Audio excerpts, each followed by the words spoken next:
Hello everybody, welcome to another Zacuto Live. I'm here today, of course, with Steve Weiss and David Tarleton, director of Hunter, which is the movie we're going to talk about today. Specifically, it's about car chases and fight scenes, which is something not always easy to direct. I mean, we've done a little bit of it, but not a lot, so we got a lot of questions for you, David. All right. Well, let's hear a little bit about your background. You know, I'm a producer, director, editor. I've been, you know, a filmmaker for my whole life. You know, I was in Los Angeles for 14 years. I've been here in Chicago now for 10 years. I teach at Columbia College Chicago. That's why I moved here from LA. And, you know, I've been making short films and web series. I produced and directed a television series called Dark Secrets a few years ago. And I worked with the Muppets for a couple of years, although that's a little different tone than Hunter. But a lot different. Right. I got to say that I watched the movie last night, and nobody told me. There should be a warning that says you cannot watch this after 10:30 at night. Right, or you might get freaked out. Yeah, I was like a little freaky about it. Let's roll the clip. I want people to see it. Yeah.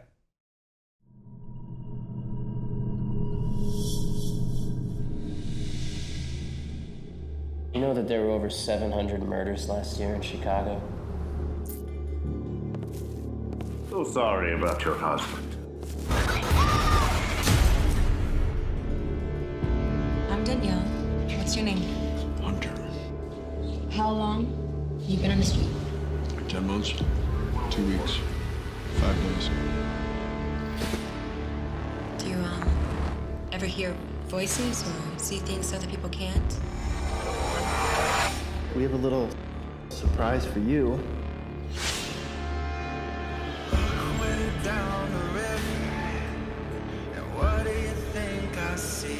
Your past. I don't want to talk about this. What, that you hurt them? You're a dangerous man. What did you say your name was? I used to be a fighter. I was the best.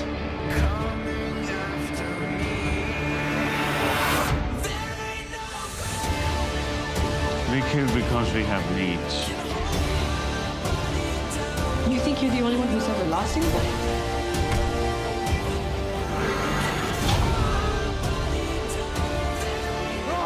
You are a fighter. Predator or prey, that is life.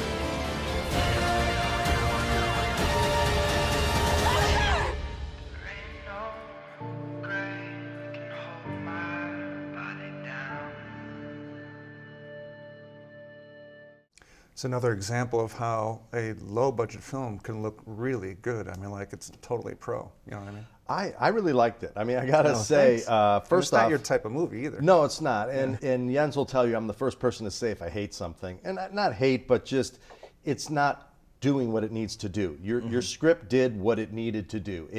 The characters transformed, it was essentially a Hollywood formula script. But let's get to what we're talking about today, which is the fight scenes. Now, that was unique. I have never quite seen fight scenes like you do. Jens and I, we did a traditional fight scene, I think for Firestone once, which sounds really crazy. But we did the classic Jake LaMotta fight scene, with the foggy room and the whole thing. But we did it, where, you pick your angles, and when you throw the punch, you're a foot away from the guy's face, and you put the intense sound in there. What I noticed that was different about yours is I never really saw any hand hit a face. It wasn't like the kind that I see really commonly today. And it was powerful. There were these cuts all over the place, and you could see people moving. Am I saying this improperly? it's all about the z-axis, right? Like if you're trying to make a punch look like it lands, the punch, the fist has to go between the face and the lens, right? Like that's how you sort of, with the head move and the sound effect or whatever. So there are absolutely shots like that, but it depends on the scene in terms of how I shot it, right? We shot everything with at least 2 cameras. The opening MMA stuff we did, the character of Hunter. That's the one I was talking about. Yeah, he's a former MMA fighter, and so the opening of the film is a series of flashbacks, essentially memories, really, of him when he was an MMA fighter, and all of that entire opening, which was 3 fights and a dialogue scene, we shot in one overnight. It's low budget, so there's if this was I a gotta Hollywood admit. movie, you would spend a week on that. Right. That was my favorite part of the whole So wait, movie. let's back up then. So I spent a lot of time rehearsing. Was it choreographed in any way? Did you bring in a specialist? All those kinds of things. So in this particular case, all of the fighters actually had MMA experience. So so Jason Kellerman, who plays Hunter, has a background in MMA. So That's got to help. So yeah, so he used to fight sort of semi-pro and these things. He hasn't done that in years, but he has that kind of background and knew Krav Maga and all these things. Right. And then all of 3 of the fights that we did were with people who are actual MMA fighters. So we had people who already know what they're doing, and then it's stage combat. Bo Forbes was our fight choreographer, so everything was choreographed ahead of time. Some of that I was there for. Some of that was him working with the actors and then, say, shooting it with the phone or whatever and just showing me the choreography. And then I have to think about, okay, well, if this is the action, what's the best way to cover it? What's the best way to sort of build the shots and things for what I need? I've done a lot of work early on. I mean, some still, but in like documentary and things like that. And I worked as an editor for years. So I'm always thinking in terms of, how do I get the raw materials that I can build what I need in the edit? It's less about what the shot is and more, especially when it's cut at this speed, can I get 18 frames of this out of this setup? If 80% of the shot is junk and just useless, but that other 20% I can extract the pieces out you of it. weren't, let's look at it. Yeah, we'll look at it. We can talk. Okay. Showtime lands a hard uppercut. Van Helsing, who can't seem to keep his arms up. Oh, God! A hard break for Van Helsing. The house came right to the floor.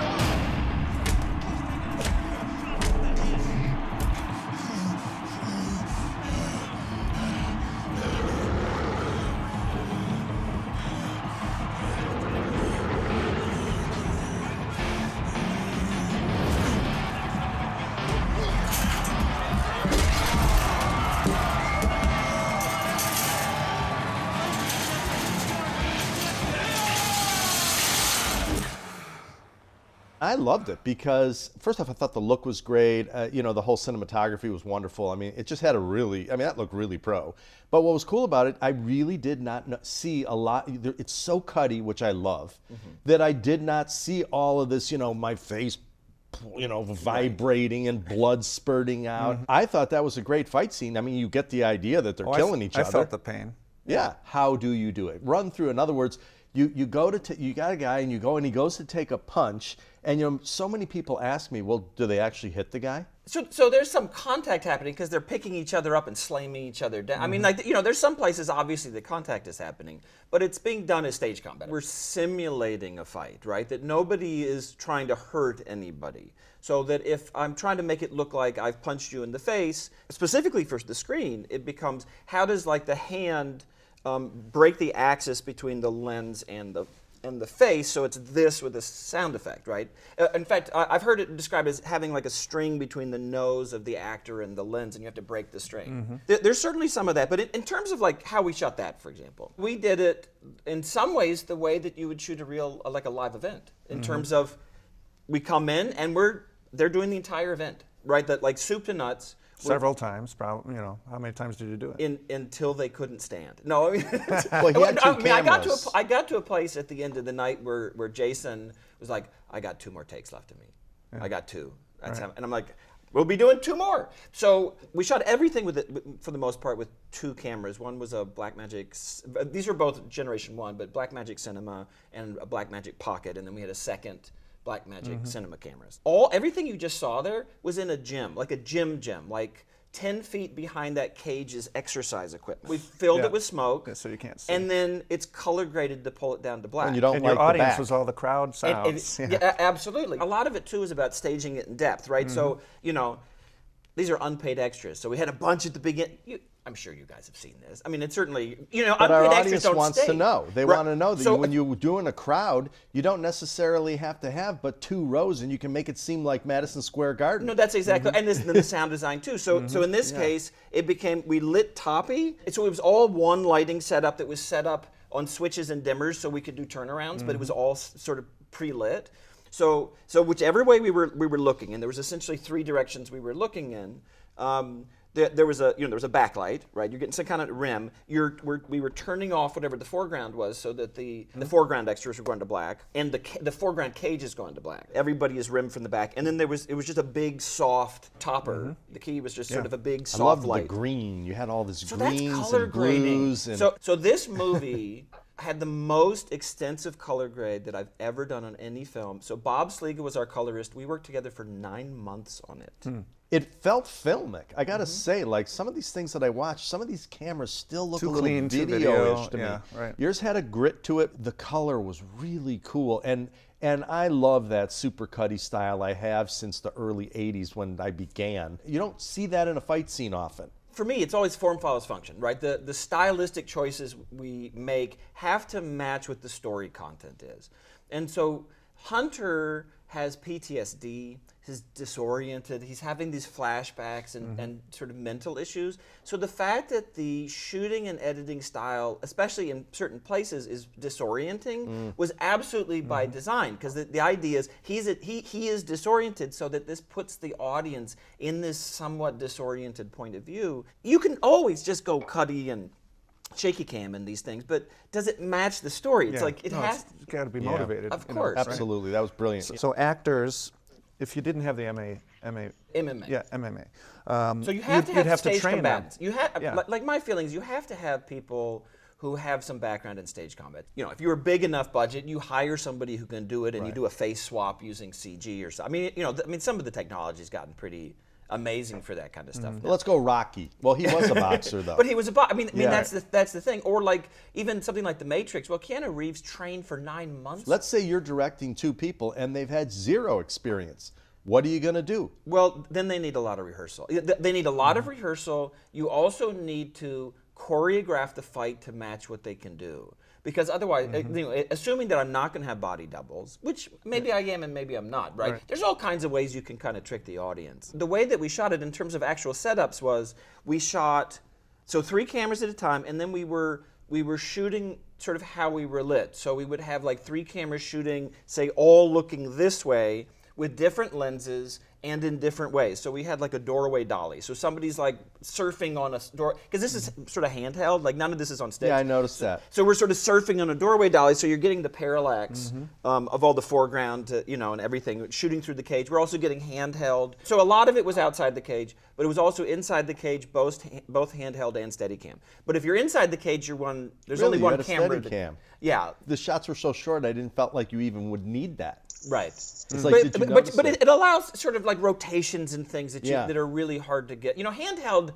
you got rotation, and now everybody, you start trying to walk All right, around I have a somebody. question. A fight is such a surgical thing. It's like, how do you have 3 cameras because that Z-axis changes on every single one of these angles? My approach to fights always is I want to build a particular setup to get this moment. There's always sort of here's moments, and then there's other parts of the fight that are. And the fight is happening, right? And so I'm getting wide shots and overs and close-ups, and in some ways covering it like you'd cover anything. I think there's always a danger. I see this because I teach too. I see this sometimes with students where it's like this setup has to be perfect. If I do a take, every frame of the take, or else I need to do another 20 takes in order to get one that's perfect. Yeah, but aren't you going to cut it up? Like you don't.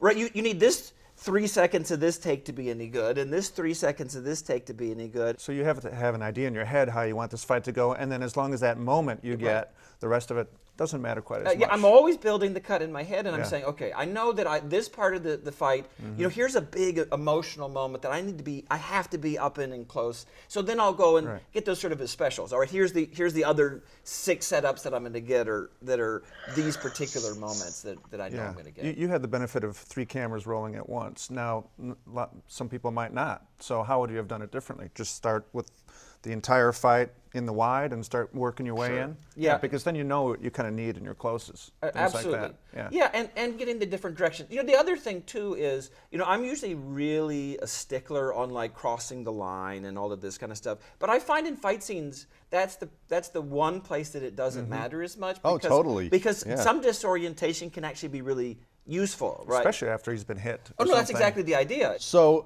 do you have training in stage combat? Is that how you come at this? You know, I actually do. A long time ago, I started out as an actor before ever sort of get it. You know, I was in theater and started as an actor and then started directing plays and then moved from that into filmmaking. So I did study stage combat years ago. Do you see a difference in the two? Like, you know, I mean, one, the camera is the audience, so there's one view of it.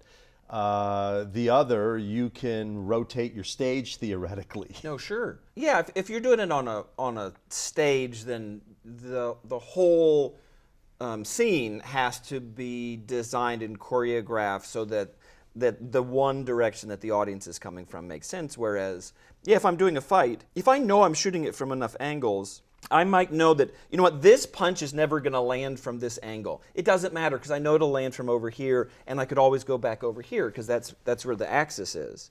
You know, so, but I have to be thinking about that, right? I can't have like a blow happen where there's just not a shot of it. So I guess in that sense it's different because you know that you're going to be constructing it. You know, with a play it's like you build the performance and you're done, versus a movie, I have a performance and now I'm deconstructing it into a bunch of constituent parts that I'm then going to put together to make the version of it that I want. I would say one thing, that if you want to learn how to shoot a fight scene, the best thing is to find the fight scene that you really like if you like the Rocky style, if you like the Jake LaMotta style, if you like your style, and literally go frame by frame and take a look at the shots and the angles. You know, look at the Keystone Cops and stuff. Like, there's been fights in movies for a long time. It's just some of the early stuff wasn't very good. But even editing pace over the years has increased, you know. This is a perfect example of, if you think that the camera that you're using makes a bit of a difference. Well, the whole movie is that statement, yeah. It's irrelevant. This movie's a movie, and you used a very old camera to today's standards.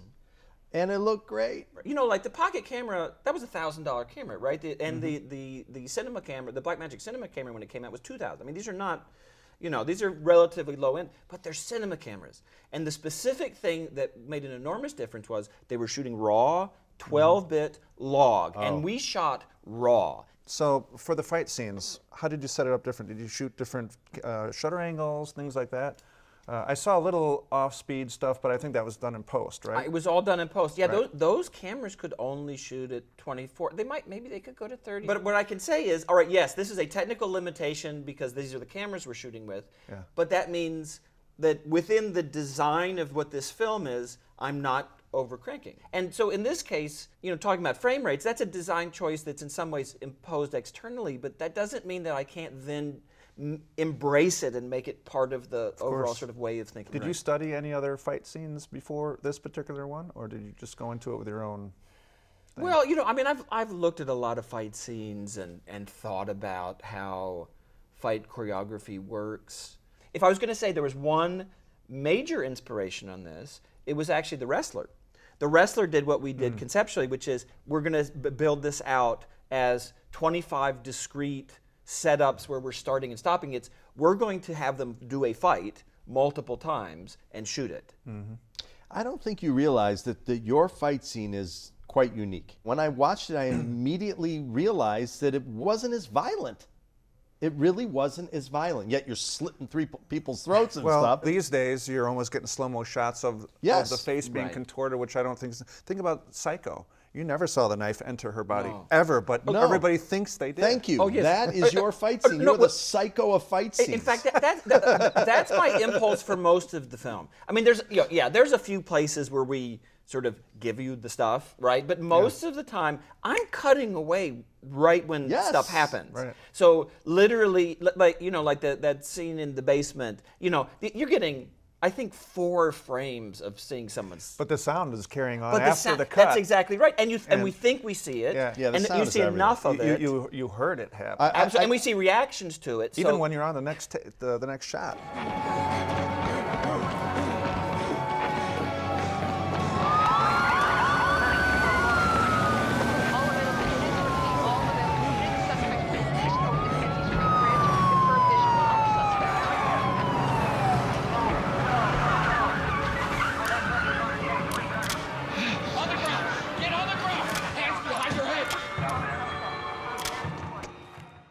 From script to what we ended up with there, tell us about that process. You know, we actually shot 2 scenes on that bridge. We shot at different times because Hunter shaves during the film, and so the entire schedule was based around, okay, does he have a beard? Everything with a beard has to be shot before this date, you know, and so we have 1 scene of each kind.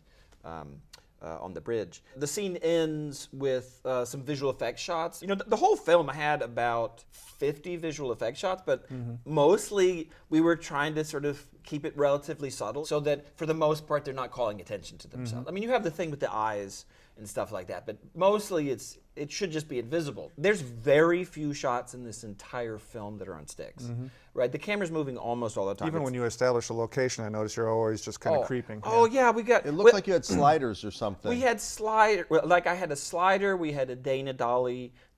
We had doorway dollies. I like sometimes. doorway dollies. Oh, I do too. One of the running jokes I had was, okay, can I shoot with every possible way to move the camera? And the answer is pretty close to it. So my impulse is when you have people running, especially. First of all, they have to run. If you fake up, if you fake up somebody like they're trying to run because there's a doorway dolly in front of them, and it looks terrible. Like the time, or a Steadicam even, because a Steadicam app can't run as fast as a person. They got to be running their guts out. Yes, if he's running, a car has to be the dolly. So in the case of the little clip that we watched right now, that was mostly, I mean, it's shot from a bunch of different ways, but mostly shot from cars. So like when we see him turning the corner and running that's actually out of the merchandise mart. But like when we're shooting there, for example, I was operating in the hatchback of a car where I had to have a foot up, keeping the hatchback open, and I'm operating between my legs to try to get the shot. Like my favorite shot in this sequence is this one shot where it sort of pans over and we see him right behind us. So I was riding in one of the cop cars, hanging like 2/3 of my body out the window, handheld. But again, all this handheld lends itself to the chaoticness of frenetic the scene. nature. Yeah, the frenetic nature. Right. Good Like word. if the content was different, you couldn't do it that way. I was okay the whole film with it being a little rough around the edges because the character is rough around the edges. Something I discovered years ago is if you don't have foreground, why am I moving the camera? You can't tell. You don't know. It doesn't Right. read. So like for example, there's Snow pile. I'm looking at a window here. Snow piles were totally the answer. Yeah. That if I had nothing else, in fact, there was one point at which almost all the snow had melted, and I was like, okay, I have no foreground, and so there was just enough snow that I think I put it on my camera case. You know, I had like a Pelican case, and I just arranged it sort of, and then there it is, and then put it, okay, and then. It doesn't matter. It's slightly blurry foreground. When designing the chase, we'll call it, how much ahead of time did you go out and block it and maybe figure out where you needed foreground stuff or whatever, you know what I mean? Or did you just sort of get there and wing it? You have to do prep, right? You have, like for me, the biggest prep is what am I trying to accomplish with this scene? What is the job of this scene in the movie, right? And have a real clear sense of that. For me, in this place, among everything else, this scene has to be intense. It has to be high stakes. As far as sort of the growing intensity of the film, like this is we have to be at 100% right here. And so I always had that in mind.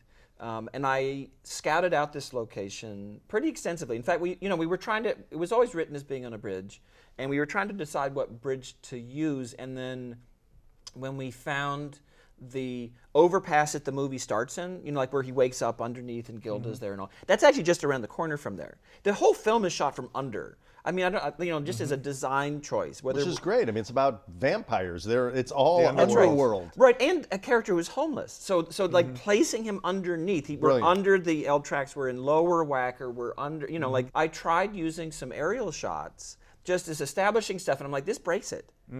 Like all of a sudden, these shots are opening it up in a way that is, and I've always been thinking about it in the design, but it wasn't until I did that I was like, oh, like as much as it would be cool to have these shots. Right. In fact, there's only one aerial shot in the film, and it's at the point at which everything has changed towards the end. Right. So it opens up the world in a way that I think sort of matching this visual design. Walk us through like what you needed to do to sort of nail down the choreography and Sure. some of the tricks So- to help heighten that moment. You know, I always have to think about it in terms of what's the beginning, middle, and end, right? Like even something where, you know, this chase has its own energy, which then leads into this little short dialogue scene that then, you know, sort of moves on. But I have to think, you know, where are we starting? How can I keep raising the stakes, right? That was the big thing with that chase. You know, he's trying to get out. Okay, and then the police start chasing him, and now more police start chasing him, and now police cars show up, and then, you know, it's like, so there's just this kind of escalation. I also have to be thinking in terms of, I don't have a lot of money, so I have to maximize the resources I have. So we only had 2 police cars. How many police cars are in every single shot? 2. Right? There's 2 behind felt him. like there There's was- 2 in front of him. It There's- felt like there was a lot more. Oh, yeah. That's great. Oh, Mandy asked me a question that needs to be in this. She asked, were those real police officers driving the car? Did you have to hire real police officers to be on set? And did you have to get permits to do all that with the city? Yes, you have to get permits because we shut down the bridge. So, and you have to pay for that. And then when you shut down a bridge, you also have to pay for off-duty police officers so we had to have 2 police, like actual, but they were real police officers, but off-duty, that were paying their hourly rate. One on either side of the bridge, so that when we're actually rolling camera, they're shutting down the bridge. When we're not rolling, people can get across the bridge, so it's not like a construction crew or something where it's just shut down all the time. And, you know, here's the other thing too. You know, it's a bridge, so if somebody's driving, the bridge does this a little bit, so we really couldn't have just, you know, even if I don't see them, I couldn't have people driving through there because it's potentially doing this to the camera or whatever. Yeah. We rented 2 prop Chicago police cars. From the Chicago police? No, from a company. Oh, okay, great. And so as far as the cops go, like the extras, you know, our producers put out, I think it was like on Craigslist, and they said, anyone want to be an extra who owns a police uniform? So everybody showed up with their own uniform. We had the 2 off-duty officers who were shutting down the bridge for us, and then one of the extras was a real police officer, and then everybody else was just. Now, did you have a stunt car driver? A little bit of it was done by the actors because we could see them in the shots. Although depending on the shot, how much they were driving depended. They weren't spinning out or crashing or anything. So, but I think people need to know that if you want to do a scene like that, you are going to need a stunt driver. You are going to. Oh, if need they're to going to run spin that. out, if we're going to have them do something other than just drive it in a straight line. Yeah, you are going to need to run that by your officers on set. If you want to tow cars, depending on what city you're in, you need a sergeant. He usually gets around $35 an hour. If you want a regular police officer who can direct traffic, can stop, when you want to roll, but cannot tow cars, he's about $25 an hour. And I will tell you, don't try to get away without it. No. I know people do it all the time. And don't shoot in the city without a permit. You can get arrested, not just in Chicago, in any city. Do not use guns at all unless that you have a police officer there. If somebody's just say making a film guerrilla style and running around with guns, you're dead. You could literally get shot. Yeah. You're definitely going to jail. Yeah, I mean, people need to know that. There's no sense of humor about these things at all. Well, it's time to wrap it up. This was an amazing show today. I really, really learned a lot, actually. So let's kick it back to Melissa. Hey, Melissa. Hey guys, that was a great show. I actually learned a ton. Thank you everyone for watching. Thank you for your questions and comments. And I also want to give a shout out to our sponsors, ICANN, Rode, Canon, Kessler Crane. Join us next week, same day and time, Wednesday, 11 a.m. Central Standard, for a new episode of Zacuto Live. Thank you.